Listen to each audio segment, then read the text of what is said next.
राम राम हरे हरे हरे कृष्ण कृष्ण हरे हरे हरे राम राम राम हरे हरे हरे कृष्ण कृष्ण कृष्ण हरे हरे हरे राम हरे हरे हरे कृष्ण कृष्ण हरे हरे हरे राम राम हरे हरे हरे कृष्ण कृष्ण हरे हरे हरे राम हरे हरे हरे कृष्ण हरे हरे हरे राम हरे हरे कृष्ण हरे हरे हरे राम हरे हरे कृष्ण हरे हरे हरे राम हरे हरे हरे कृष्ण हरे हरे हरे हरे कृष्णा सभी भक्तों को पांचांग प्रणाम। तो आज की क्लास शुरू करते हैं।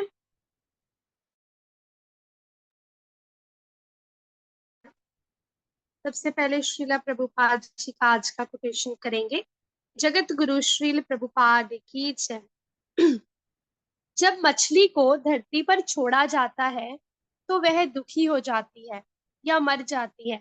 इसी प्रकार यदि आप धरती के प्राणियों को जल में छोड़ा जाए तो आप पीड़ित होंगे अथवा मर जाएंगे। इसलिए चूंकि हम आध्यात्मिक जगत के रहने वाले हैं, जब तक हम इस भौतिक जगत में रहेंगे हम दुखी रहेंगे।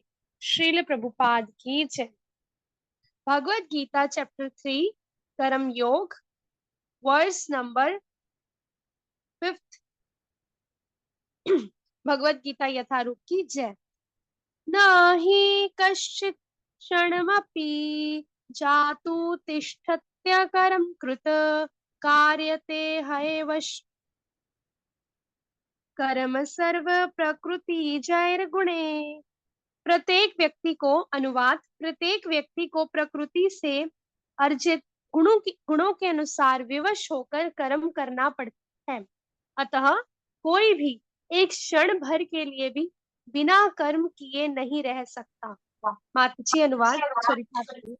माता जी तात्पर्य आज या तो आप पढ़ लो या किसी और को बोल दो पढ़ने के लिए, क्योंकि जो ये श्लोक काफी इंपॉर्टेंट है तो इसमें काफी चीजें समझाने वाली हैं तो उसमें समय लग जाएगा मेरे को। तो आप किसी और से पढ़वा लो या आप खुद तात्पर्य पढ़ लो आज। जी, कोई पढ़ना चाहते हैं तात्पर्य तो हैंड रेस कर सकते हैं। ठीक है, रिया माताजी पढ़िए। जी हरे कृष्ण माता जी। तात्पर्य शिला प्रभुपाद द्वारा शिला प्रभुपाद की जय। यह देहदारी जीवन का प्रश्न नहीं है, अपितु आत्मा का यह स्वभाव है कि वह सदैव सक्रिय रहता है। आत्मा की अनुपस्थिति में भौतिक शरीर हिल भी नहीं सकता। यह शरीर मृत वाहन के समान है जो आत्मा द्वारा चालित होता है, क्योंकि आत्मा सदैव गतिशीली यानी कि सक्रिय रहता है और वह एक क्षण के लिए भी नहीं रुक सकता। अतः आत्मा को कृष्ण भावना अमृत के सत्कर्म में प्रवृत्त रखना चाहिए, अन्यथा वह माया द्वारा शासित कार्यों में प्रवृत्त होता रहेगा। माया के संसर्ग में आकर आत्मा भौतिक गुणों प्राप्त कर लेता है और आत्मा को ऐसे आकर्षणों से शुद्ध करने के लिए यह आवश्यक है कि शास्त्रों द्वारा आदिष्ट कर्मों में इस संलग्न रखा जाए।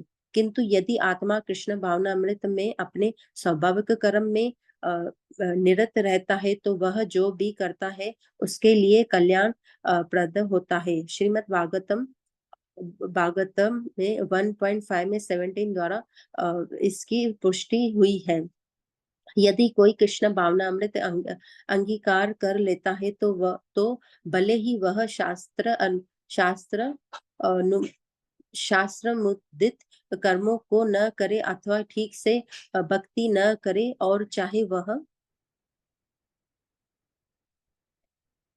पतित भी हो जाए तो उसमें उसकी हानि या बुराई नहीं होगी। किंतु यदि वह शास्त्र अनुमोदित सारे कार्य करे और कृष्ण भावना भावित न हो तो ये सारे कार्य उसके किस लाभ के हैं। अतः कृष्ण भावना अमृत में के इस स्तर तक पहुंचने के लिए शुद्धिकरण की प्रक्रिया आवश्यक है। अतः वह संन्यास या कोई भी शुद्धिकारी पद्धति कृष्ण भावना अमृत के चरम लक्ष्य तक पहुंचने में सहायता देने के लिए है, क्योंकि इसके बिना सब कुछ व्यर्थ है। हरे कृष्णा। हरि बोल रिया माता जी के लिए हरि बोल। थैंक यू सो मच रिया माता जी। तो यहाँ पे जो अनुवाद है, प्रत्येक व्यक्ति को प्रकृति से अर्जित गुणों के अनुसार विवश होकर कर्म करना पड़ता है। अतः कोई भी एक क्षण भर के लिए भी कर्म किए बिना नहीं रह सकता। अब प्रभुपाद जी ने तात्पर्य में क्या समझाया कि किस तरह से हम जो आत्मा है, आत्मा क्या है, चेतना का एक हिस्सा है, चेतना का एक वो स्फुलिंग है, ये जो उसमें से चेतना निकल रही है। तो इसलिए जो कॉन्शियसनेस होती है, जो चेतना है, उसका इनहेरेंट पार्ट है, यानी कि आत्मा जो है चेतन भी है, यानी कि जो खुद कॉन्शियस है उसमें चेतना है, और साथ ही चेतना जो है उसके अंदर की क्वालिटी है, ये उसका गुण है। जैसे कि दूध की इंटरनल क्वालिटी क्या होती है, उसका, उसकी वाइटनेस, उसका सफेदीपन, सफेदी, ठीक है। हम दूध को उसका जो नेचुरल कलर है यानी कि व्हाइट, हम उसको उससे अलग नहीं कर सकते। जैसे गन्ने का रस का जो गुण होता है, क्वालिटी होती है, वो क्या होता है कि मीठा होता है, वो उसका आंतरिक गुण है, इंटरनल क्वालिटी है उसकी। जैसे फूल होती है, उसकी खुशबू उसकी क्वालिटी होती है, वो कोई उसको उससे छीन नहीं सकता, अलग नहीं कर सकता। या फिर अगर वो तिल लेता है, तो तिल के अंदर उसका जो तेल होता है ना, ऑयल, तिल सबको पता है ना, तिल, तिल के अंदर भी एक तेल होता है। जैसे मूंगफली ले लो, मूंगफली चलो सबने देखी, मूंगफली के अंदर भी तेल होता है। तो उसी तरह से आत्मा और चेतना, ये दोनों एक दूसरे से अभिन्न है वास्तव में, ठीक है। जैसे सूरज है तो सूरज की रोशनी है। अब सूरज की रोशनी कहाँ से आती है, सूरज, सूरज से ही आती है। लेकिन सूरज और सूरज की रोशनी में कोई अंतर नहीं होता, दोनों गोल्डन है, गर्म करते हैं, दोनों ही सुनहरे रंग के देखते हैं, पीले पीले, ठीक है। दोनों ही हमको, जब धूप चढ़ती है हमें गर्मी लगती है, पसीना, आजकल जैसे गर्मी है पसीना आता है, हम कपड़े धो कर रखते हैं बाहर, सूख जाते हैं, धूप से सूखते हैं। कई सब्जियां होती है, कई मसाले होते हैं ना, जैसे हमें धनिया पुदीना, इसको प्रिजर्व करके रख लेते हैं कि आने वाले टाइम के लिए, क्योंकि हमेशा नहीं होता ये धनिया, है ना, हमेशा पुदीना नहीं अवेलेबल मिलेगा। तो क्या करते हैं हम लोग, इसको धो धा कर, इसको एक छाननी में डाल के न्यूज़पेपर के ऊपर रखकर इसको धूप में सुखा देते हैं। तो धूप का काम क्या है, गर्म करना। उसी तरह से कॉन्शियस और कॉन्शियसनेस, तो प्रभुपाद जी ने बताया तात्पर्य के अंदर कि हम कॉन्शियस भी हैं, साथ ही कॉन्शियसनेस भी, मतलब हम बद्ध हैं, क्योंकि हम चेतना है तो इसलिए, और चेतना क्योंकि दूषित हुई हुई है हमारी, इसलिए ये तो एक बद्ध आत्मा है।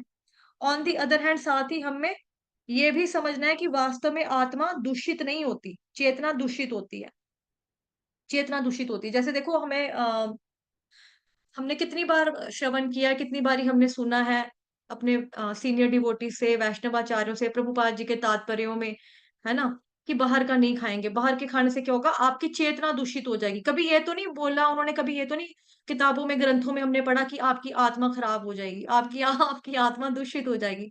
आत्मा तो कभी दूषित नहीं हो सकती, चेतना जो है उसके ऊपर असर पड़ता है ना।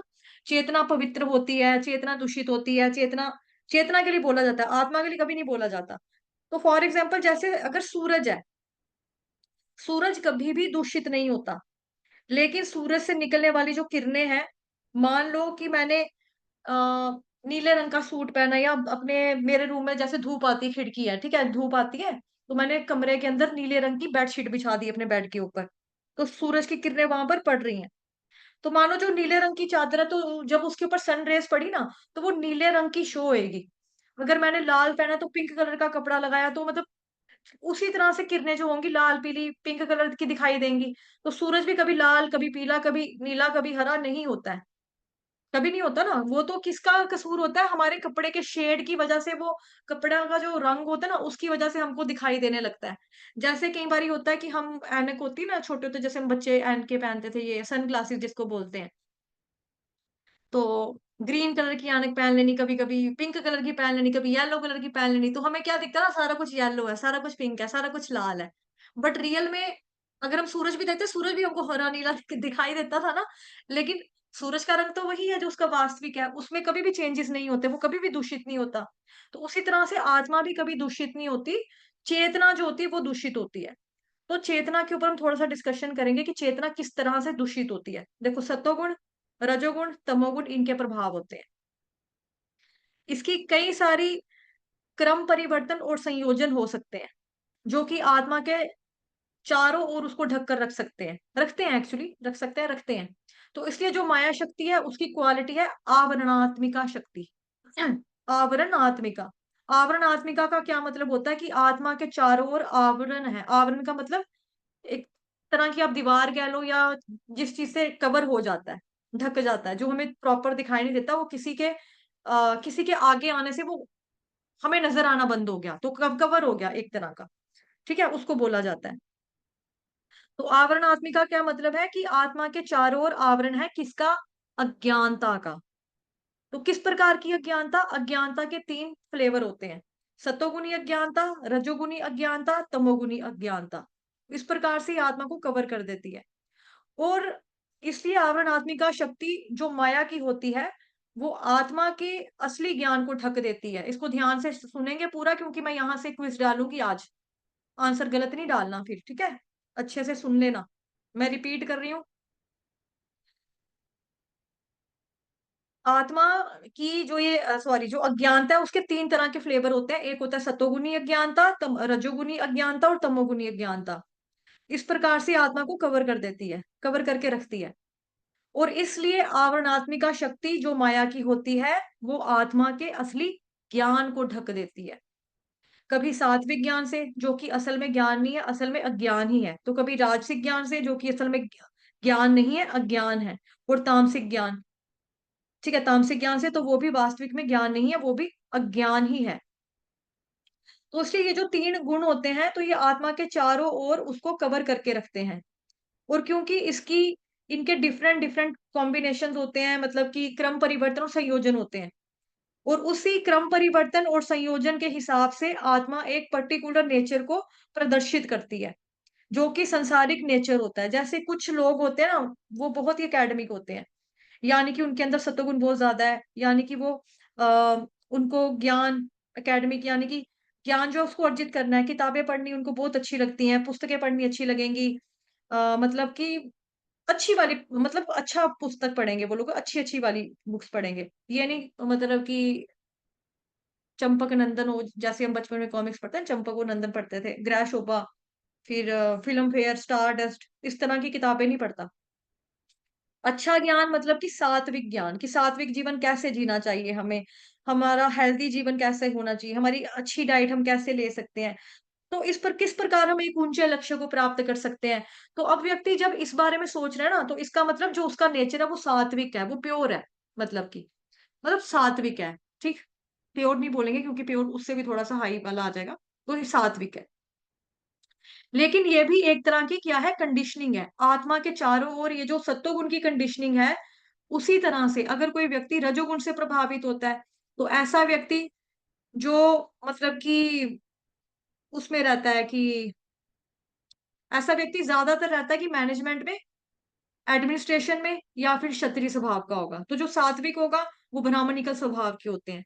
वैसे उनके अंदर भी सत्वगुण, रजोगुण, तमोगुण तीनों होते हैं, लेकिन सत्वगुण की जो परसेंटेज होती है वो ज्यादा होती है, ज्यादा मात्रा में मिलती है। तो इसलिए उनका जो नेचर है वो सात्विक ज्यादा है, लेकिन कभी कभी वो भी रजोगुण में आ सकते हैं। उसी तरह से रजोगुण जिनका ज्यादा है, ऐसे लोगों की ऐसे लोग मैनेजमेंट करते हैं, कंट्रोल करते हैं और चीजों को मैनेज करते हैं, मतलब कि एडमिनिस्ट्रेटर्स, जैसे कि क्षत्रियों का स्वभाव, जैसे क्षत्रिय होते हैं, उनको ये स्वभाव प्राप्त हुआ, इसी से हुआ। तो उनको ये जो स्वभाव प्राप्त होता है, ये प्रकृति के 3 गुणों से, 3 गुणों की वजह से ही प्राप्त होता है, 3 गुणों से ही मिलता है। उसी तरह से अगर कोई वैश्य क्लास होती है, यानी कि बिजनेस वाले हैं, ठीक है, उनका मिक्स होता है सत्वगुण, रजोगुण, तमोगुण, पर वो वैश्याज होते हैं, बिजनेस क्लास होती है, तो ये भी उनका स्वभाव है। अब ये जो नौकरी करने वाले होते हैं, है ना, इनसे बिजनेस नहीं हो पाता। इसके बारे में बहुत बार चर्चा की है, कि मैंने कितनी बार एग्जांपल दिया आपको, कि जैसे नौकरी और जो बिजनेस होता है, इसमें क्या फर्क होता है। बिजनेस में तो हम अपने खुद के मालिक होते हैं, बिजनेस में हमको थोड़ा चंट होना पड़ता है, चंट समझ गए ना, थोड़ा क्लेवर होना पड़ता है, थोड़ी शान पट्टी दिखानी पड़ती है, कि ले जाओ ओ जी, ले जाओ, मेरा कहना मान के। जैसे आप सोचो ना, जब आप दुकानदार के पास जाते हो कोई भी सामान लेने के लिए, आपको, आप कंफ्यूज होते हो या आपको समझ में नहीं आती, वो आपको अपना ठेल ही देगा, सामान जो होगा ना, मतलब दे ही देगा। मतलब कि कई दुकानदार ऐसे होते हैं कि मतलब कभी कभी हम जाते हैं ना मम्मा के साथ, मम्मा कहते हैं इसकी दुकान पे घुस गए ना, अब तो ये वापस आने नहीं देगा, इसने कुछ ना कुछ तो दे के छोड़ना है।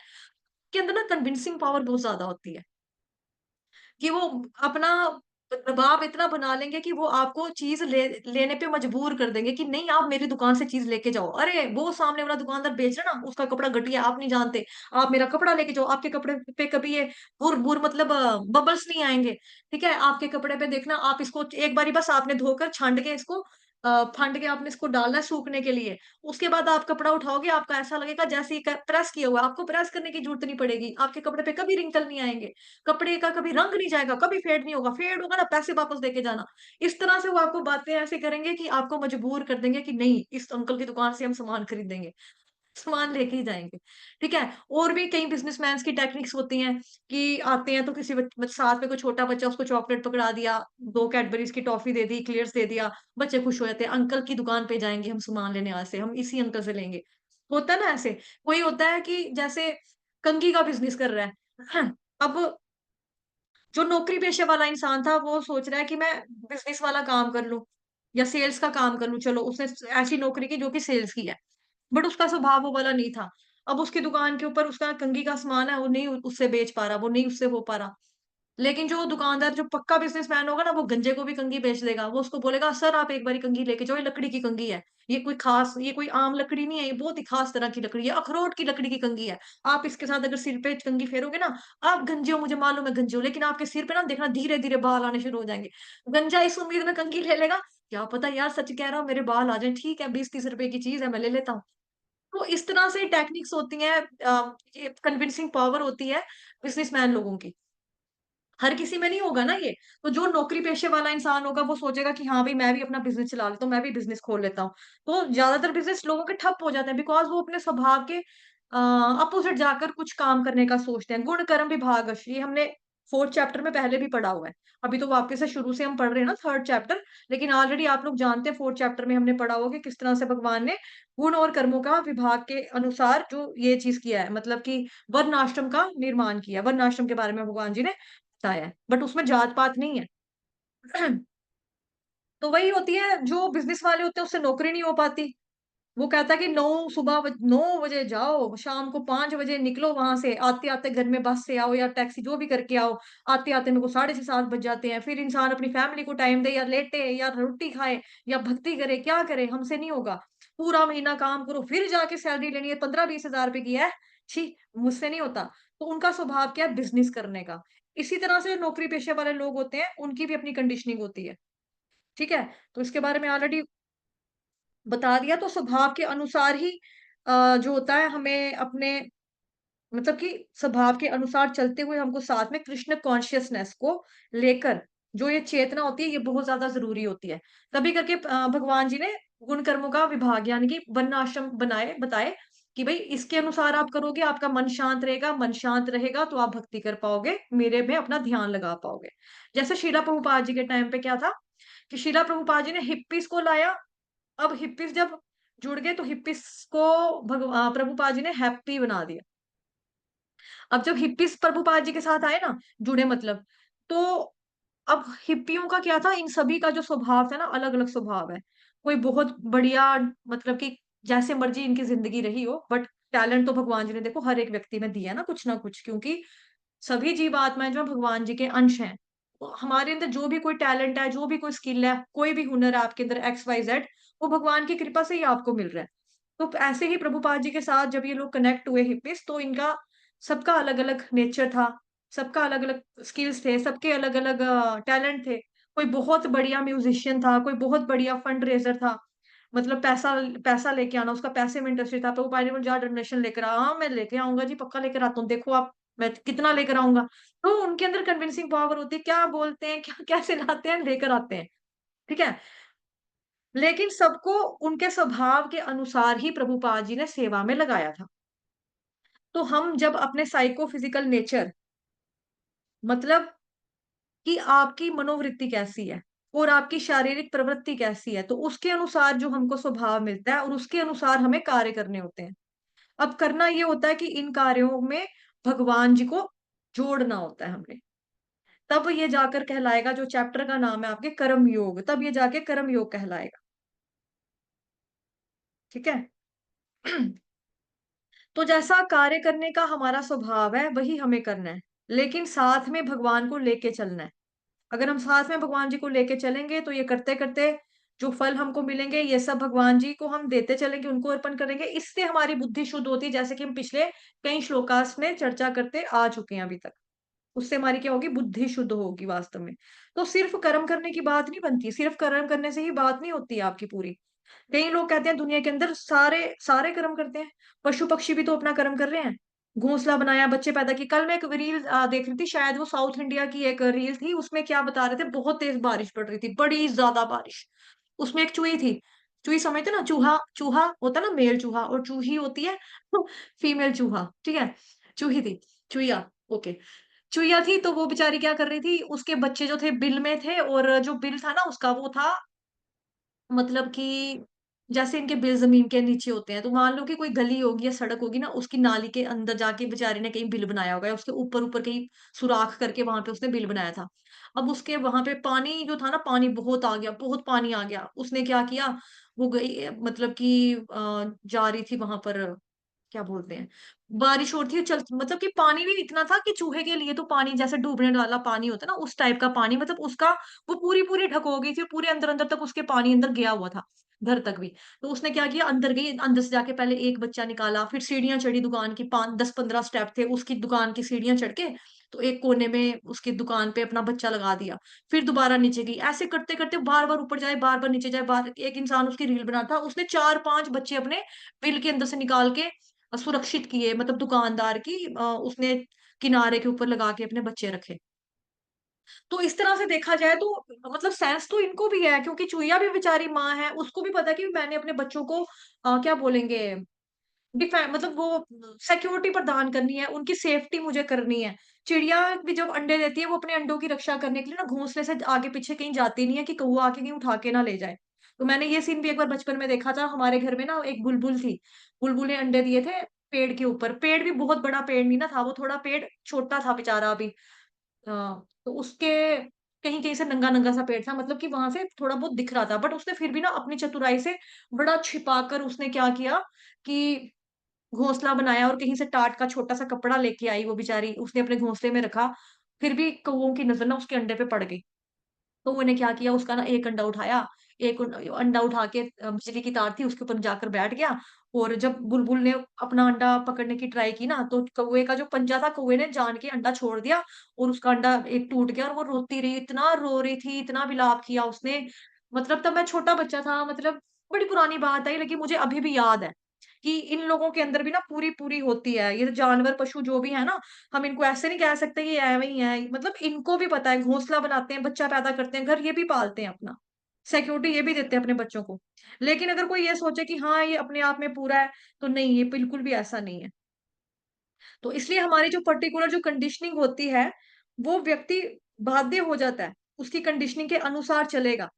इसलिए देखो कुछ लोग ऐसे अपनी आदतों से के अनुसार ना, आदतों के अकॉर्डिंगली बेसिकली बहुत ज्यादा स्ट्रगल करते हैं।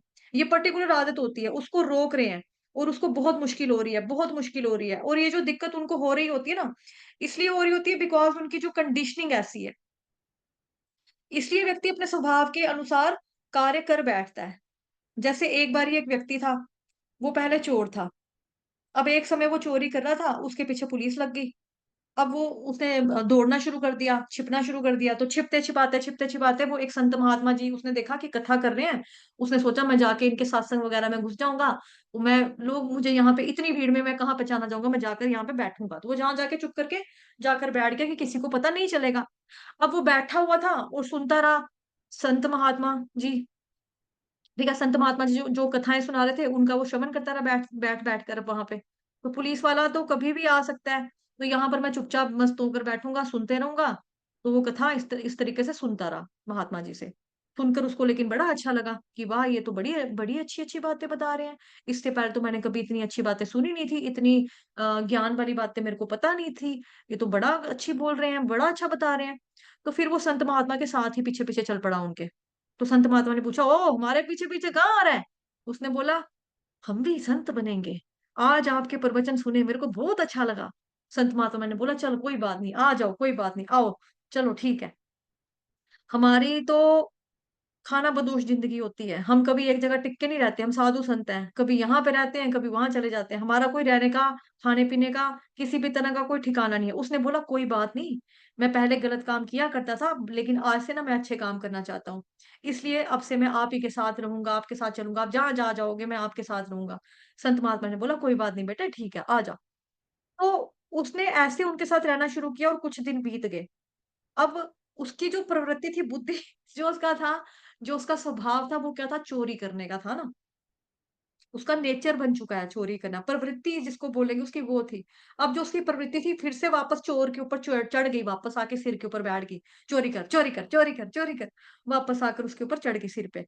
जब उसने देखा कि आज महात्मा जी सो रहे हैं, कुछ लोगों ने दान दिया हुआ है, तो वहां पर पड़ा हुआ उनकी पोटली में बंधा हुआ, उसको लगा मैं ना ये पोटला उठाऊंगा इनका, इसमें तो बड़े सारे पैसे हैं, किसी ने सोने की शर्फी दी है इनको, किसी ने कोई चांदी का सिक्का दिया है ना, किसी ने अंगूठी डाली थी इनको, और किसी ने पैसे दिए, कैश कुछ भी पड़ा है इसके अंदर, मैं बड़ा सारा पैसा है, मैं इसको उठा लूंगा, और वैसे भी ये बेचारा तो साधु महात्मा है, साधु महात्मा लोगों ने क्या करना है पैसे का, मैं इसको लूंगा और लेके दौड़ जाऊंगा यहाँ से।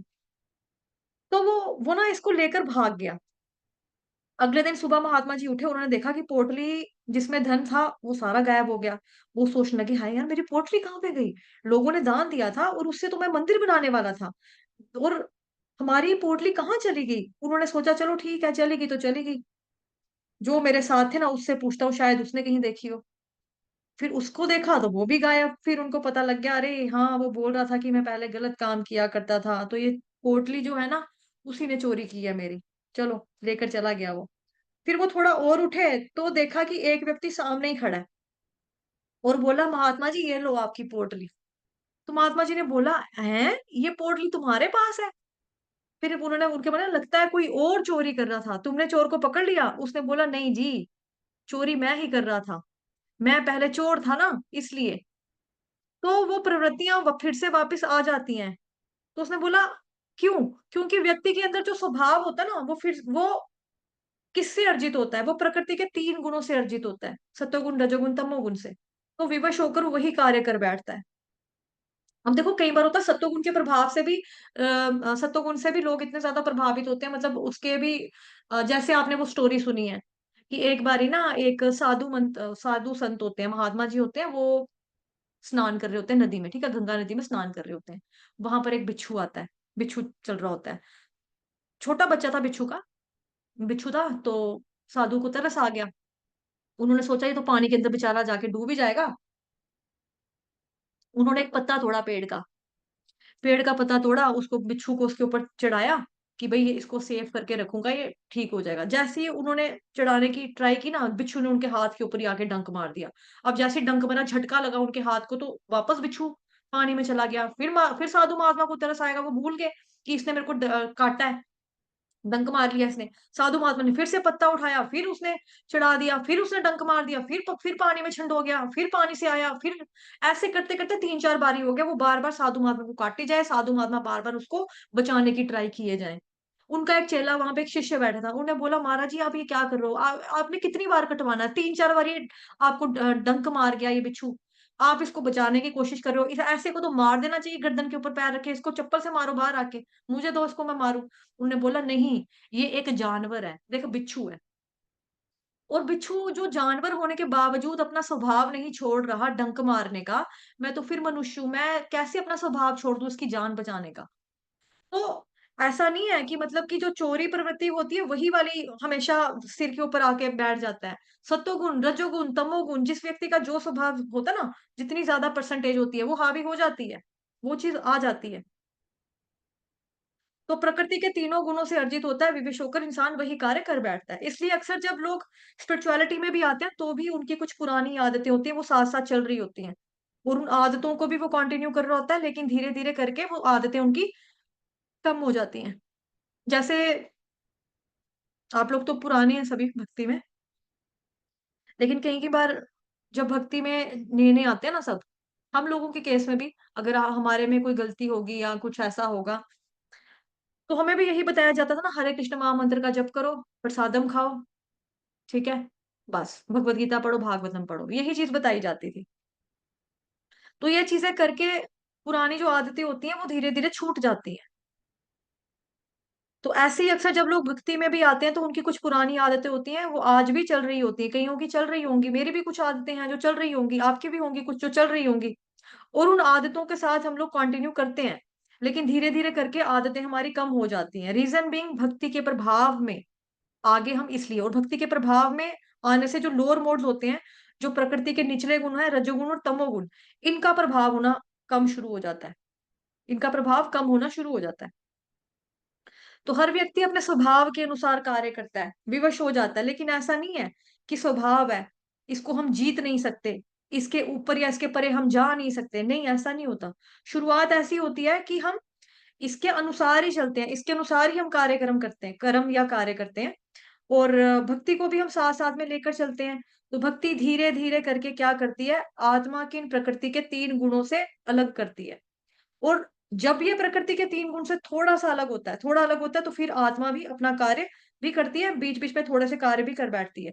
लेकिन जैसे प्रभुपाद जी के थोड़े दिन पहले भी आपको एक एग्जाम्पल सुनाई थी ना, कि एक व्यक्ति था प्रभुपाद जी का मतलब अमेरिका में आई थिंक, वो व्यक्ति गांजा पीता था।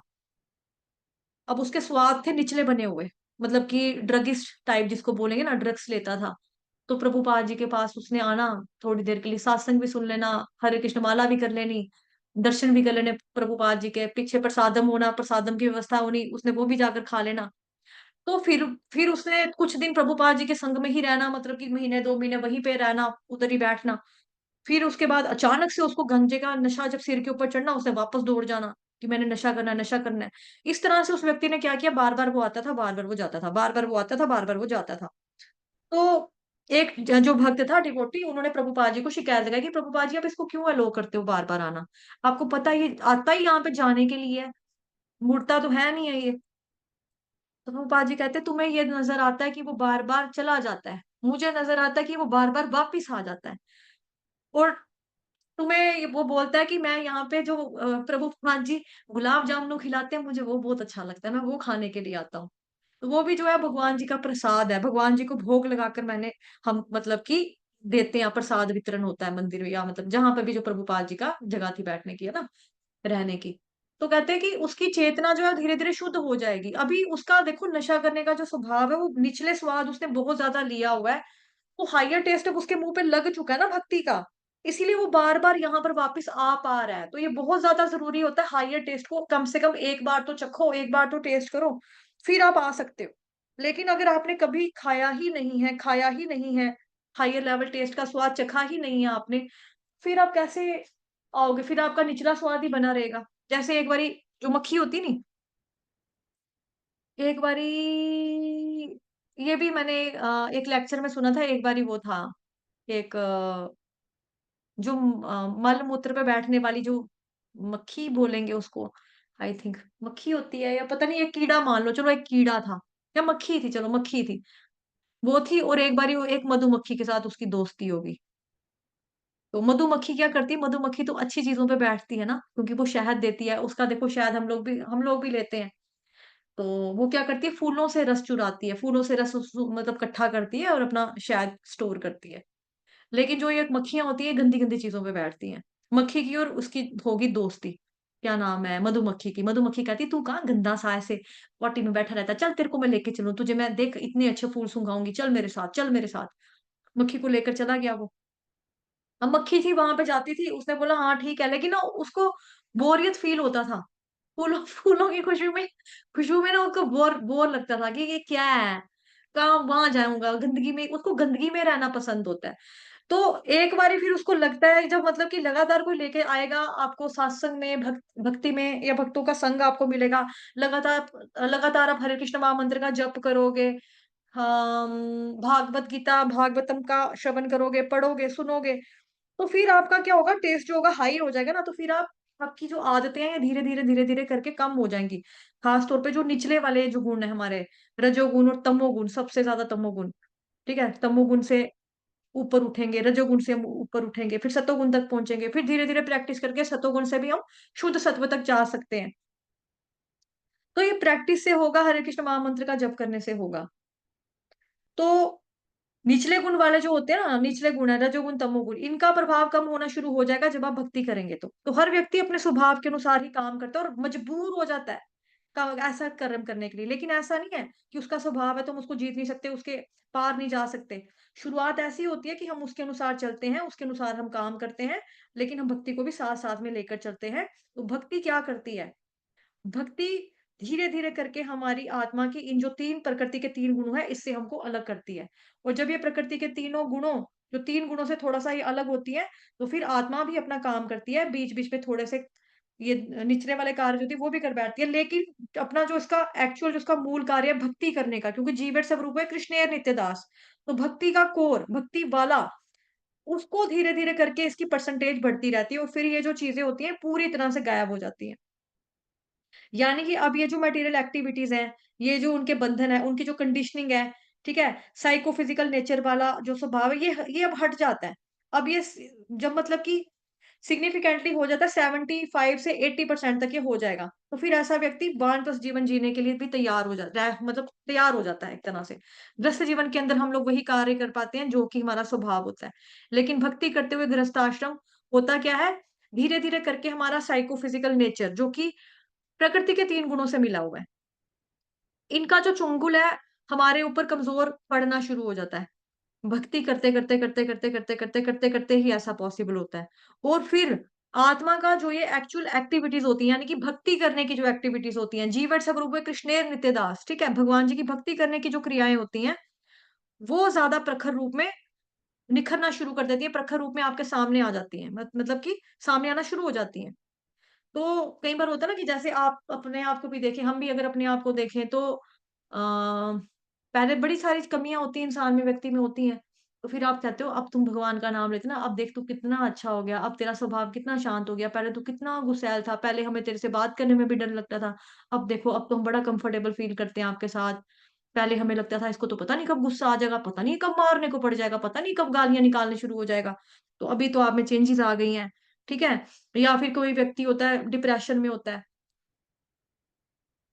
तो कई लोग होते हैं जिनको डिप्रेशन होता है वो डॉक्टर के पास जाके दवाइयाँ खाने शुरू हो जाते हैं और जो व्यक्ति दवाई पे आ जाता है ना ताउम्र उसको जब तक सांसें चल रही है ना जब तक है जान तब तक उसको खानी पड़ेगी दवाइयाँ। लेकिन अगर आप भगवत गीता पढ़ते हो उसमें आपका डिप्रेशन खत्म हो जाता है। प्रभुपाद जी का लीला अमृत अगर जो व्यक्ति पढ़ेगा उसको कभी लाइफ में डिप्रेशन होने वाला नहीं है क्योंकि प्रभुपाद जी ने जितना स्ट्रगल किया है, जितनी मुसीबतें उन्होंने देखी हैं शायद ही किसी व्यक्ति ने देखी होंगी, है ना? तो जब हम उनके पढ़ेंगे उनके बारे में तो फिर हमारे अंदर चेंजेस आनी शुरू हो जाती है। तो फिर हमें भी लोग जो होते हैं वो बोलते हैं यार पहले तो डिप्रेशन में था, बोलता भी नहीं था, ऐसे तो चुप हमने तेरे पास आना तेरे कमरे में तूने हमें जवाब नहीं देना, तू कमरे में होता था, तूने कुंडी लगा के ऐसे शो करता था जैसे तू सोया हुआ है, लेकिन तू सोया नहीं होता था, तू जाग रहा होता था। फिर वो कहता था हाँ, मैं जाग रहा होता था लेकिन मेरा बात करने का मन नहीं होता था। तो अब तू कितना बदल गया, तू कैसे बदल गया? मैं भक्ति करके बदला, मैं भगवान का नाम लिया मैंने इसलिए मैं चेंज हो गया। मैंने भगवत गीता पढ़ी इसलिए मुझे समझ आ गई। तो इस तरह से ये जो प्रखर रूप में जब हम भक्ति करते हैं, भक्ति की जो एक्टिविटीज़ होती हैं, वो प्रखर रूप में सामने आना शुरू हो जाती हैं। उसको आप भी महसूस कर सकते हो, सामने वाला व्यक्ति भी महसूस करता है। कई बारी होता है कि हमें अपना नहीं पता लगता, लेकिन सामने वाले को पता लगता है कि हाँ, आपके अंदर ये चेंजेज़ आ गई हैं। पहले आप ऐसे नहीं थे, अब आप ऐसे हो।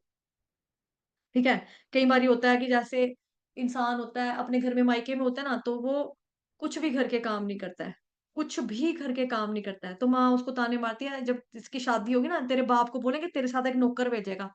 तेरे ससुराल वालों की तूने तो काम करना नहीं है। उसने कहना हाँ, नौकर भेज देना, मैंने काम नहीं करना या फिर मैं शादी ऐसी जगह पे करूँगी जहाँ पे नौकर ही नौकर हो। मैंने नहीं करना। लेकिन जब कभी होता है कि मम्मी आती है, पापा आते हैं, वो कहते हैं, "नहीं, अब हमारी लड़की ज़िम्मेदार हो गई है। ये तो देखो कितने प्यार से अपने पति को खाना खिला रही है। अपने सास-ससुर को भी अच्छे से खाना दे रही है, जो कहती थी देख लेंगे, आ जाएँगे वापस, नहीं होगी तो नहीं बनेगी तो रह लेंगे। तो ये चीज़ें भक्ति से भी पॉसिबल होता है, ठीक है? नो डाउट कि घर का एटमॉस्फेयर भी होता है, ये चीज़ें भी होती हैं। तो इस तरह से, ठीक है? तो भक्ति करने से हमारे ऊपर क्या होता है, अच्छी चीज़ों का प्रभाव पड़ना शुरू में यानी कि भक्ति से ही ऐसा होता है कि हम गुणों से ऊपर उठते हैं धीरे-धीरे करके। तो आत्मा का जो एक्चुअल एक्टिविटीज़ होती हैं, भक्ति की एक्टिविटीज़ होती हैं, वो अच्छे से सामने प्रदर्शित हो जाती हैं फिर। तो इसलिए अगर किसी को प्रकृति के 3 गुणों के अनुसार प्रवृत्ति है, तो उस प्रवृत्ति के अनुसार उसको कार्य करने के लिए एनकरेज किया जाता है, कि आप कार्य करते रहो बस, करते रहो बस। जैसे हमारे भी जैसे आपको मालूम है मैं भी काउंसलिंग करती हूँ, तो मतलब बड़े सारे केसेस आते हैं, बड़े सारे डिवोटीज के प्रश्न उत्तर होते हैं। टीनेजर्स जो होते हैं ये कई मुसीबतों का सामना कर रहे होते हैं, ठीक है। उसमें से आपको कुछ देखो चीजें ऐसी होती हैं जो कि मुझे लगता है ना आध्यात्मिक प्रश्न है, वो तो मैं सबको ग्रुप में डाल देती हूँ, उसको ऑडियो नोट के रूप में ना सबके लिए डालती हूँ कि भाई इससे बाकियों को भी बेनिफिट होगा। कुछ होती हैं चीजें ऐसी जो टीनेजर्स होते हैं, बच्चे होते हैं, इनकी कई चीजें होती हैं हम नहीं डाल सकते हैं, इनका नाम नहीं बता सकते, इनका क्या प्रश्न है, इनकी जिंदगी में क्या चल रहा है, हम ऐसी चीजें नहीं डिस्कस करते हैं। कईयों को डिप्रेशन होता है, कई लड़के होते हैं नशे की लत में होते हैं, कई होते हैं, कई आते हैं, ठीक है। कई होते हैं होमोसेक्सुअलिटी में होते हैं, कई होते हैं बीडीएसएम में होते हैं, कई होते हैं जी आपके पराई स्त्री पराई पुरुष के संबंधों में होते हैं, और छोटी छोटी एजेस के होते हैं। ये भी नहीं है कि एक्सपीरियंस्ड है जी, 32-35 साल के ब्याहे हुए हैं, बच्चे बुच्चे पैदा करके रखे हुए हैं, फिर उसके बाद अपनी वाइफ को चीट कर रहे हैं। ऐसा भी नहीं होता। छोटे छोटे लड़के लड़कियां होते हैं, और इनको गाइड करने वाला कोई नहीं होता। बिकॉज देखो, इन्होंने अपने घर में अपने मम्मी पापा से तो डिस्कस नहीं करते, क्योंकि टीनेजर एक एज ही ऐसी होती है ना कि हम अपने माँ बाप के साथ कंफर्टेबल फील नहीं करते हैं। बड़े कम बच्चे होते हैं जो हर बात जाके मम्मा को सुना देंगे, पापा को सुना देंगे, बड़े कम होते हैं। ऐसे में इनको जो गाइड करने वाला होता है कौन होता है? इनकी ही हम उम्र के बच्चे होते हैं। और जो हम उम्र के बच्चे होते हैं उनकी जो बुद्धि होती है वो कितनी ज्यादा समझदार, जो 15-16 साल का बच्चा, 14 साल का बच्चा है, उसके साथ आप कितनी समझदारी की उम्मीद रखोगे? उतना समझदार नहीं होता ना, ये इतने समझदार नहीं होते छोटे बच्चे, इनको इतना नहीं पता होता। तो 16-17 15-15 16 साल के बच्चे हैं, कोचिंग सेंटर में गए, यार मुझे वो लड़की बड़ी अच्छी लग रही है, हाँ ठीक है, मैंने इसके साथ ना कर लेना है, ठीक है, आपस में संभोग कर लेते हैं। लड़कियां भी होती हैं, मतलब वो भी तो बच्चा है ना। अगर लड़का 14-15 साल का है, लड़की भी तो 14-15 साल की है, उसको भी कहाँ से समझ होगी? उसको भी इतनी समझ नहीं होती, क्योंकि घर में भगवत गीता नहीं पढ़ाई जाती। उनके घर में डिवोटी वाला, मतलब उनको भक्तों का संग नहीं है, उनको सही गलत पाप पुण्य का भेद करना नहीं आता। तो ऐसी कई चीजें होती हैं कि हो जाता है गलती, तो वो कहते हैं कि हमें लगता है दीदी हम ना भक्ति नहीं कर सकते, हमने बड़ा गंदा कर लिया। मतलब कि मैं ऐसा नहीं था, मेरा जो अट्रैक्शन था वो तो लड़कों की तरफ बिल्कुल भी नहीं था, मैं मर्द हूँ, मेरा तो लड़कियों की तरफ अट्रैक्शन था। पता नहीं एक लड़का मेरी जिंदगी में आ गया, कैसे पता नहीं मैं उसके साथ चला गया, पता नहीं कैसे मैं सो गया उसके साथ। तो इस तरह से चीजें कहीं आती है, लेकिन हम उनको क्या कहते हैं, जो हुआ भूल जाओ। सुसाइडल थॉट्स आते हैं कई बार, मन का जो गिल्ट होता है बच्चों का, मतलब बच्चों का भी इतना ज्यादा गिल्ट हाई हो जाता है कि इनको लगता है कि हम ना मर ही जाएं, हमें मौत ही पड़ जाए, हमें मर जाना चाहिए, हमने इतना गलत कर लिया, हमने ऐसे कर लिया, हमने वैसे कर लिया, अब हमने नशा कर लिया, पहले हमारे पास पैसे थे, अब पापा को शक हो गया, अब हमारा चोरी करने का मन करता है, हम क्या करें, हम कैसे करें? पहले मेरे दोस्त ने मेरे को पिला दिया था, मैं पीना नहीं चाहता था, उसने मेरे को दीदी जबरदस्ती पिलाया। होता बच्चों को नहीं पता लगती ऐसी चीजें। हम उनको क्या कहते हैं, कोई बात नहीं, आप भक्ति करते रहो, ऑटोमेटिकली ये चीजें साफ हो जाएंगी, धुल जाएंगी। आप अच्छे हो, भगवान जी आपको प्यार करते हैं, ऐसा नहीं है भगवान आपसे नफरत करते हैं, भगवान आपसे कभी नफरत नहीं करेंगे। आप अच्छे बच्चे हो, आपने कन्फेस किया, आप अपनी गलती मान रहे हो, अब आपने अपनी गलती मानी है तो आगे से आप ये मत करना, यही एक अच्छा इंसान बनने की निशानी होती है, आप अच्छे हो। इस तरह से हम उनको मोटिवेट किया जाता है भक्ति में, जब उनको लाते हैं तो बड़े सारी चीजें होती हैं ऐसी, ठीक है। बहुत सारे जो काउंसलर होता है वो बहुत सारे प्रश्नों उत्तर देने देने होते हैं उनको, बड़े सारे अलग अलग केसेस आते हैं, अलग अलग चीजें होती हैं। तो हम उनको यही कहते हैं कि आपका काम है खाली भगवान जी का नाम लेना। आप स्टूडेंट हो कोई बात नहीं, आप तब भी भक्ति करो, कुछ भी कर रहे हो आप भक्ति करो, आप 2 माला कर लो, 4 माला करो, आप धीरे धीरे माला करके बढ़ाना, बट माला करो। फिर उनको धीरे धीरे करके ठीक लगता है, फिर वो क्या खुद ही मैसेज आता है, दीदी अब ना मैं उस लड़के के पास नहीं गया, उसने मेरे को फोन करके बुलाया, मैंने उसका नंबर ब्लॉक कर दिया। अब नंबर ब्लॉक करने की शक्ति कहाँ से आती है किसी का, कि मतलब जब हमें पता लग रहा है कि ये इंसान गलत है, इसने मेरे को गंदी आदतें डाली, इसने मेरे को सिगरेट बीड़ी पिलाया, इसने मेरे को ड्रग्स दिया, इसने मेरे साथ सोने की कोशिश की, या इसने मेरे पे कुछ भी किसी भी वे में अटैक किया, इसने मेरे को पुलिस के सामने फंसा दिया, मैंने कुछ नहीं किया था, ये निकल गया, मैं फंस गया, इन तरह की चीजें। लेकिन फिर भी क्या होता है कि हम ना अलग नहीं हो पाते, कभी कभार अलग क्यों नहीं हो पाते हैं? आसक्ति की वजह से, और थोड़ा बहुत अपना लालच भी बीच में होता है। जैसे वो मुझे फ्री में सिगरेट पिलाता है, इसलिए दीदी मैं जा रहा हूँ, वो फ्री में पिलाता है, मम्मी पापा मुझे नहीं देते हैं पैसे, घर से नहीं मिलते हैं इतने, वो बार बार पूछते हैं तेरे को कल 50 दिए, आज तेरे कहाँ गए, रोज रोज तुझे पैसे दें, तेरे बस का किराया हम अलग देते हैं, स्कूल की फीस अलग देते हैं, ट्यूशन की फीस अलग देते हैं, म्यूजिक की क्लास के लिए तेरी अलग देते हैं, अब तेरे को अलग से पैसे कितने चाहिए, कहाँ से लाए हम इतने पैसे? दीदी वो मुझे फ्री में पिलाता था इसलिए मैं जाता था। तो फ्री वाला जो होता है एक तरह का लालच वो पहले देते हैं, और हमेशा ये दस्तूर है जमाने का। जब भी कोई गंदी चीज आपको लगाएगा ना, वो हमेशा फ्री में ही लगाएगा। लत जो होती है, नशे की लत खास तौर पे, जब भी हमारे टीनेजर्स को, बच्चों को लगाई जाती है, हमेशा फ्री में ही लगाई जाती है कि तुझे ये पिला, पी ले, पैसे मैं दूंगा यार, कोई बात नहीं, तू अपना यार है, अपना भाई है, अपना दोस्त है, चल चल पी पी। इस तरह से पिलाते हैं। लेकिन जब बच्चे को लालच भी है कि यार वो मुझे फ्री में देता है, लेकिन माला करते करते, भगवान जी का प्रसाद खाते खाते, माला करते करते, श्रवण करते करते, भगवत गीता में आते आते, रहते रहते, पढ़ते पढ़ते, पढ़ते पढ़ते, क्या होता है, वो उनमें इतनी हिम्मत उत्पन्न हो जाती है कि वो छोड़ सकते हैं, गलत आदतों आदतों को छोड़ सकते हैं। उनको यही बोला जाता है कि आप अच्छे हो, आप बहुत समझदार हो, आपका फैसला सही है, आप भगवान जी की भक्ति करो। सब भगवान करेंगे, आपने कुछ नहीं करना, भगवान करेंगे। तो भगवान भी देखते हैं, जब भक्ति के रास्ते पे आ गया तो आगे भगवान का संभालना काम होता है, वो संभाल लेते हैं। तो किसी को प्रकृति के 3 गुणों के अनुसार प्रवृत्ति जो है, उस प्रवृत्ति के अनुसार काम करने के लिए एनकरेज किया जाता है कि आप कार्य करते रहिए, बस साथ साथ में भक्ति को भी करते रहिए। तो इसलिए हमको क्या करना है, हम डोंट्स के ऊपर फोकस कम करते हैं, डूज के ऊपर फोकस ज्यादा करते हैं। तो भक्ति के जो डूज है ना, अगर हम ये करते रहेंगे धीरे धीरे करके, जो ये डोंट्स वाला हिसाब किताब है, ये हो जाएगा। साइकोफिजिकल नेचर का जो ये कंडीशनिंग है, वो धीरे धीरे करके सेट हो जाएगी। तो इसलिए हम देखते हैं ना कि भक्ति योग एक्चुअली ज्यादा प्रैक्टिकल भी है, क्योंकि ज्ञान योग के अंदर हम व्यक्ति के साइकोफिजिकल नेचर को लेकर नहीं चलते हैं। ज्ञान अर्जित करना है जी, तो उसका नेचर ही नहीं है। इसलिए ज्ञान योग के फल तभी प्राप्त होते हैं जब ज्ञान योग भक्ति योग के अनुगत हो जाता है।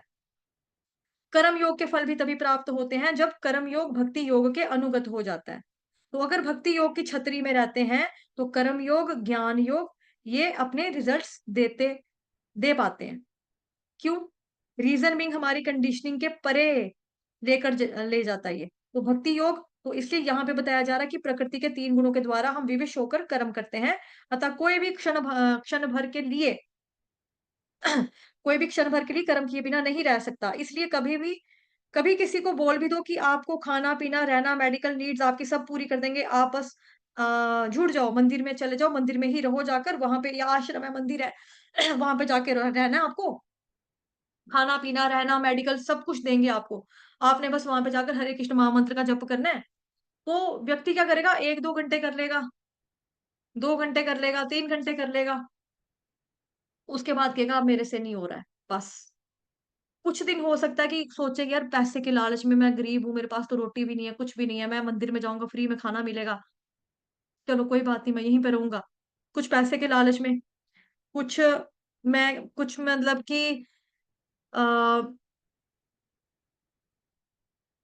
कि मतलब कि हमारी फैमिली का भी ये खर्चा कर लेंगे, उठा लेंगे।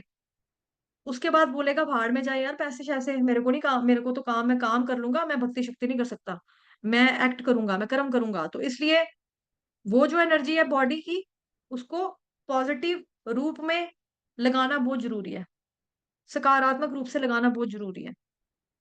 अगर हम अपनी एनर्जी को नहीं लगाते, तो हमारी साइको फिजिकल एनर्जी है, फिजिकल भी एक एनर्जी है, फिजिकली भी एक एनर्जी है हमारी, और मेंटली भी एक ताकत है, एनर्जी है हमारी।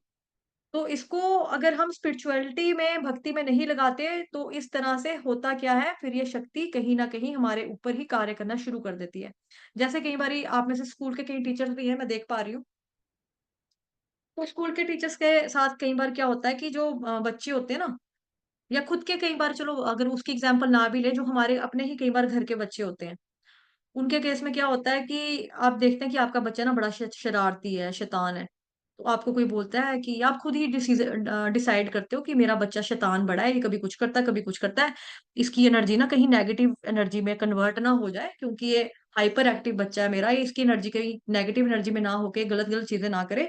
तो इसको मेरे को किसी ना किसी गेम्स को किसी ना किसी एक्टिविटी में, हमें स्पोर्ट्स वगैरह में डालना पड़ेगा। तो हमें डालना पड़ता है अपने बच्चों को, ऐसे ना हम डाल देते हैं। क्यों होता है ऐसा? क्योंकि फिर वो, उसने एनर्जी उसके अंदर चढ़ी हुई है, हाइपर एक्टिव बच्चा है, वो कुछ तो करेगा ना, घर में रहेगा, सामान सुमान तोड़ देगा, कुछ ना कुछ अजीब ऊट पटांग चीजें करेगा। उसके लिए क्या होता है कि पॉजिटिव जगह पे लगना बहुत ज्यादा जरूरी होता है। तो हमारी साइकोफिजिकल एनर्जी है, फिजिकली भी एक एनर्जी है हमारी, मेंटली भी एक एनर्जी होती है हमारी। तो अगर हम इसको भक्ति में नहीं लगाते, तो फिर एक तरह से ये शक्ति कहीं ना कहीं हमारे सिर के ऊपर चढ़कर अपनी मर्जी से ही काम करवाना शुरू कर देती है। यानी कि हेल्थ खराब भी हो जाती है, मानसिक तनाव हो जाता है, डिप्रेशन हो जाता है, एंजाइटी हो जाती है। तो कई लोग जो कि आउट ऑफ मैडनेस या इमेच्योरिटी छोड़ छाड़ देते हैं, तो होता क्या है, उसके बाद उनका शरीर खराब, मन खराब होना शुरू हो जाता है।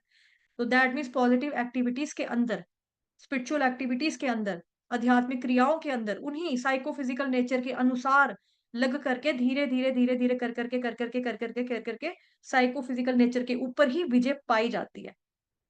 तो इसको प्रभुपाद जी बोला करते थे, कांटे को कांटे से निकालना, कांटे को कांटे से निकालना। तो संसारिक कार्य कैसे हुए?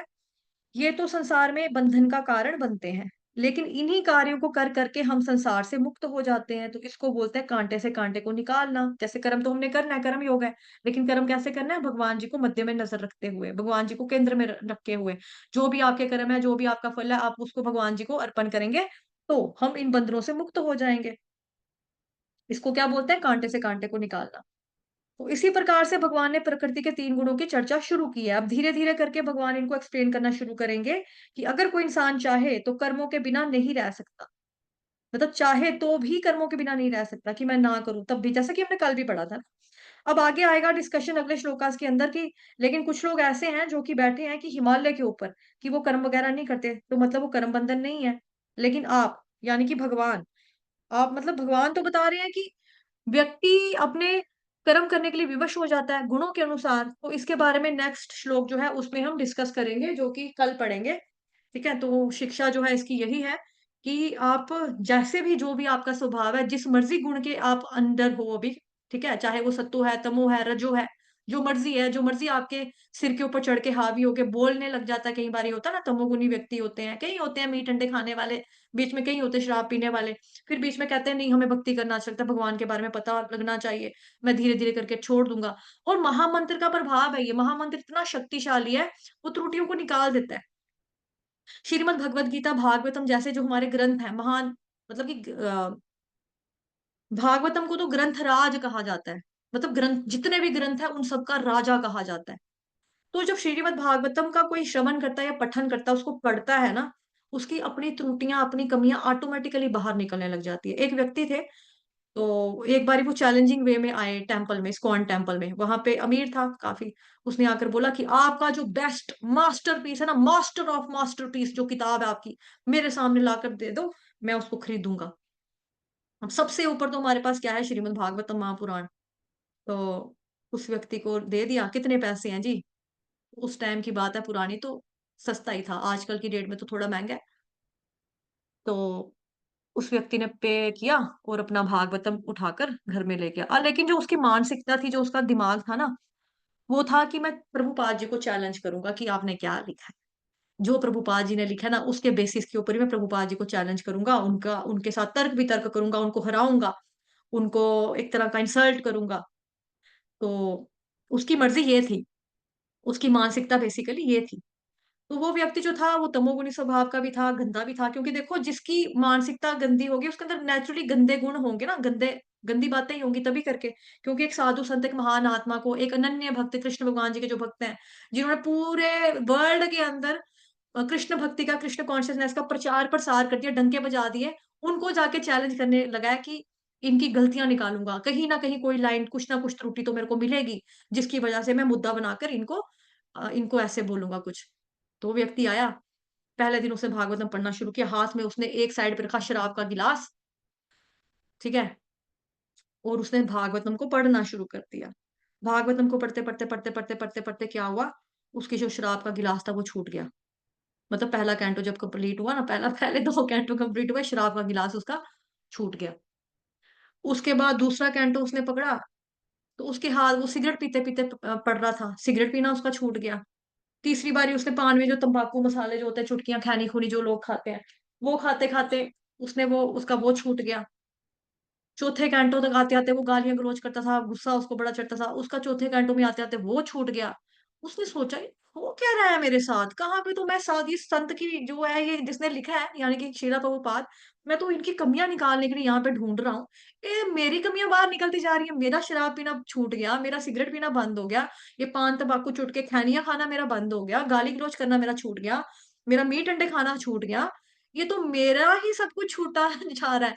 तो फिर उन्होंने प्रभुपाद जी के पास गए, उन्होंने प्रभुपाद जी से माफी मांगी और क्षमा याचना की कि भाई मेरी पहले जो मानसिकता थी, मैं समझ नहीं पाया कि आप इतने महान संत हैं, मैं समझ नहीं पाया, और मैं बेसिकली जो मैंने भागवतम खरीदा था आपके मंदिर में आके, वो आपको चैलेंज करने के लिए मैंने खरीदा था कि आपकी गलतियां निकालूंगा, आपके लिखे हुए पे गलतियां निकालूंगा, उस पे उंगली उठाऊंगा, उस पे टिप्पणियां करूंगा, उसमें तर्क वितर्क करके आपको मैं हरा कर छोड़ूंगा।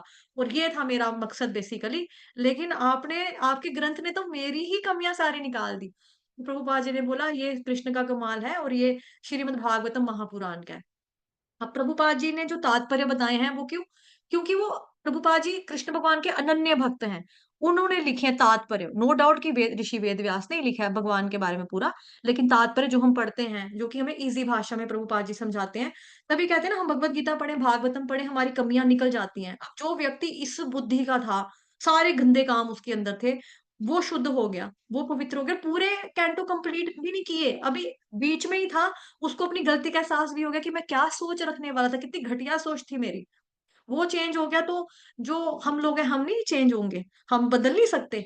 हमारे अंदर भी कमियां सबके अंदर होती हैं, हम भी बद्ध जीवी हैं ना, हम भी माया के तीन, ये जो सत्वगुण रजोगुण तमोगुण, हम भी इसी के प्रभाव के अंडर है। लेकिन जब प्रभुपाद जी जैसे शुद्ध भक्तों का हम सहारा लेते हैं, एसोसिएशन प्रभुपाद जी की कैसे ले सकते हैं? वो अब धरातल पे नहीं है, लीलाएं समाप्त करके चले गए हैं। लेकिन हम उनकी एसोसिएशन कैसे लेते हैं? प्रभुपाद जी के ग्रंथों को पढ़कर लेते हैं ना। जब हम प्रभुपाद जी के ग्रंथों का श्रवण करेंगे, अच्छे से मनन करेंगे, पढ़ेंगे उनको, तो क्या हम बदलेंगे? नहीं, हम नहीं चेंज होंगे। हमने भगवान जी का क्या बिगाड़ा? आखिर हम भी तो भगवान जी के ही बच्चे हैं ना। इतने बुरे भी नहीं लगेंगे हम भगवान जी को, क्योंकि भगवान क्या कहते हैं? जो मेरी तरफ एक कदम बढ़ाता है, मैं उसके लिए 10 दरवाजे खोल देता हूँ। और वैसे भी प्रभुपाद जी का कोई व्यक्ति एक भी किताब पढ़ ले, एक भी ग्रंथ, चाहे स्मॉल बुक ही क्यों ना पढ़ ले, किसी के घर के अंदर वो प्रभुपाद जी की बुक चली गई ना, तो वो उसमें से, उनकी फैमिली में मान लो 8 लोग हैं, 8 में से कम एक इंसान तो भक्त बन के निकलेगा ही निकलेगा। ये गारंटी है। ये प्रभुपाद जी के शास्त्रों की खासियत है, क्योंकि वो भगवान जी के अनन्य भक्त हैं, शुद्ध भक्त हैं, प्योर प्योर प्योर, एकदम प्योर।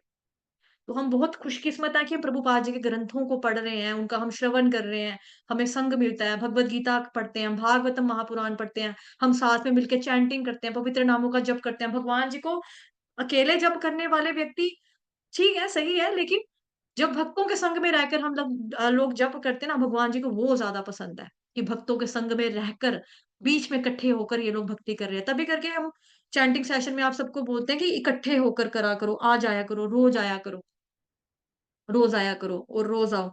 लेकिन एक दिन आएंगे, 2 दिन आएंगे, अगले दिन ढीले पड़ जाएंगे, चौथे दिन टाइम पर आ जाएंगे जब मैं डोज दे दूंगी कि भाई क्यों नहीं है, क्या प्रॉब्लम है, तो फिर कहेंगे नहीं मैडम जी कल आ जाएंगे, नहीं दीदी हम कल आ जाएंगे, फिर कल आ जाएंगे।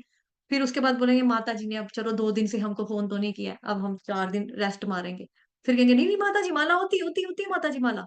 फिर कहेंगे नहीं नहीं माता जी ने आज फोन लगाया, आज फिर जाते हैं, फिर आ जाएंगे। तो हमें रूटीन बनानी है, मतलब कि आप लोगों को ऐसे बनना है कि मुझे कॉल करने की जरूरत ही ना पड़े कि आप क्यों नहीं आ रहे हो, मुझे मैसेज करने की जरूरत ही ना पड़े। आपको आपकी जिम्मेदारी का एहसास होना चाहिए कि आप किसका संग ले रहे हो। प्रभुपाद जी के ग्रंथों को आप पढ़ रहे हो, प्रभुपाद जी का संग ले रहे हो। कितने महान वैष्णव, कितने उच्च उच्च कोटि के भक्त हैं प्रभुपाद जी, हम उनसे उनका संग ले रहे हैं। हरे कृष्ण महामंत्र का जप कर रहे हैं। भगवान श्री कृष्ण जो कौन है, उनके बारे में देखो 2 क्लासें चल रही हैं कि कौन है भगवान के बारे में, भागवतम महापुराण के कक्षा चल रही है ना, एक कथा रूप चल रही है, और दूसरा तो तात्पर्य के रूप में आप पढ़ते ही हैं, शाम को भी, दोपहर सुबह भी पढ़ते हैं। तो इस वे में जब हमें सोचना है, हमें अपने आप को देखो, बाहर वाला आपको कितनी बार मोटिवेट कर लेगा, आपको विल पावर आपके अंदर से ही रखनी है।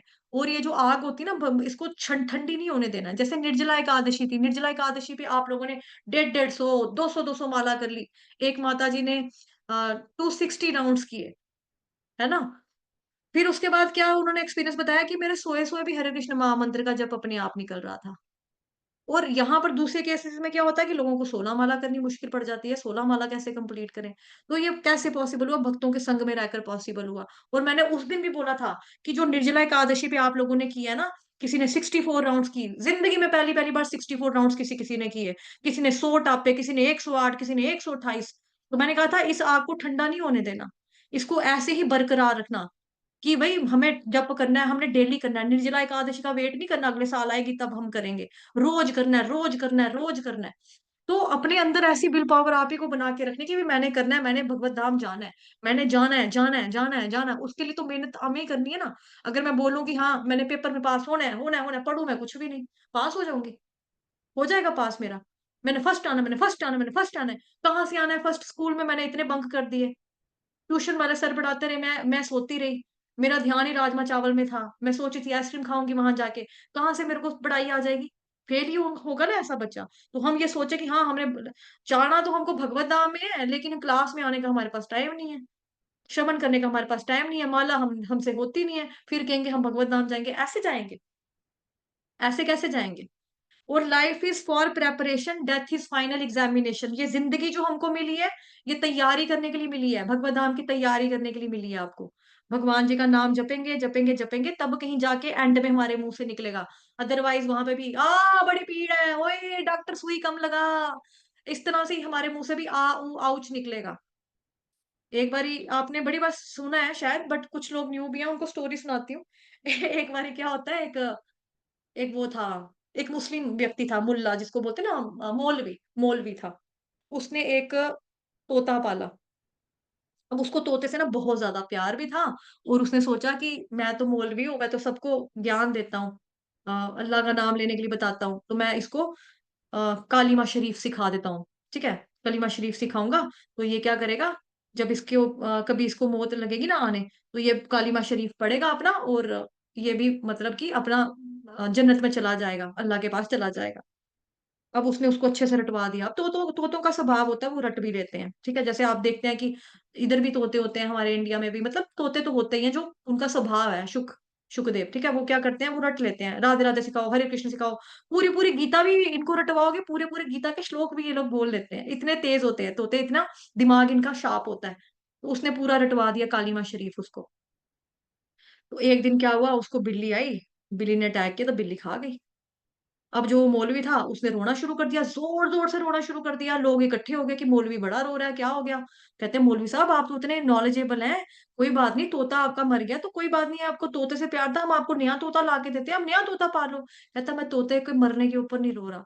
कहते फिर आप क्यों रो रहे हो? कहते मैं तो इसलिए रो रहा था कि मैंने इसको कालीमा शरीफ सिखा के रखा हुआ था, जब मौत के फरिश्ते इसको लेने के लिए आएंगे, तो ये अपना नाम लेकर भगवान जी का तर जाएगा, ये आगे पहुंच जाएगा। लेकिन जैसे ही बिल्ली ने इस पे झपटा मारा, ये तो टाए टाए करने लग गया। अब मुझे ये लग रहा है कि कालिमा शरीफ तो मेरे को भी आता है। जब मौत के फरिश्ते मेरे को लेने आएंगे, यानी कि मतलब हमारी भाषा में जब यमदूत हमको लेने के लिए आएंगे, तो हमारे मुंह से राम राम निकलेगा, या हम भी तोते की तरह टाए टाए करने लग जाएंगे, तब करके मैं रो रहा हूँ। तो इसीलिए हमें कुछ पता है, जैसे भगवान जी ने गीता में बोल दिया कि अंत काले च मामेव स्मरण मुक्त्वा कलेवरम, कि अंत समय में जो मेरा नाम लेगा वो मेरे पास, वो मुक्त हो जाएगा, मेरे पास पहुंचेगा। ठीक है, लेकिन हम सोचे हाँ, हमें पता लग गया ना, एंड टाइम पे भगवान का नाम लेना, जब मौत आएगी ना, तब हम भगवान जी का नाम ले लेंगे, जब हम मरने वाले होंगे। अभी हम बड़े छोटे हैं, बच्चे हैं, जवान भी नहीं हुए, अभी हमने शादियां भी नहीं की हैं, अभी तो हमने कुछ भी नहीं देखा है, हम बड़ा टाइम पड़ा मरने के लिए, भक्ति करने के लिए, हम तब करेंगे। बट मौत ऐसी चीज है जो कभी भी आ सकती है, किसी की कभी भी हो सकती है, ये एक सत्य है ना? तो उसके लिए हमें क्या करना है, तैयारी अगर हमने पूरी लाइफ टाइम अच्छे से की होगी, तब कहीं जाकर हमारे मुंह से भगवान का नाम निकलेगा, अदरवाइज हम भी उस तोते की तरह टाएं टाएं करने लग जाएंगे। तो ये हमारे ऊपर डिपेंड करता है कि हमें टाएं टाएं करनी है, राम राम करना है, हरे कृष्ण महामंत्र का जप करना है। ठीक है, तो आप सभी लोगों को मैंने जपा मोटिवेशन भी दे दिया, भगवत गीता भागवतम शास्त्रों का श्रवण और पठन करने का भी पूरा पूरा मोटिवेट कर दिया है। उम्मीद करती हूँ कि कल आप लोग जो है समय पर जुड़ेंगे, चैंटिंग सेशन में भी और कक्षा में भी समय पर जुड़ेंगे। हरे कृष्णा। किसी को कुछ बात बुरी लगी हो, कोई त्रुटि रह गई हो आपको बताने में, उसके लिए आप सभी भक्तों से क्षमा प्रार्थी हैं। हरे कृष्ण। वाञ्छाकल्पतरुभ्यश्च कृपा सिन्धुभयेव च पतितानां पावनेभ्यो वैष्णवेभ्यो नमो नमः। अनंत कोटि वैष्णव वृंद की जय। जगत गुरु शील प्रभुपाद की जय। श्री कृष्ण चंद्र भगवान की जय।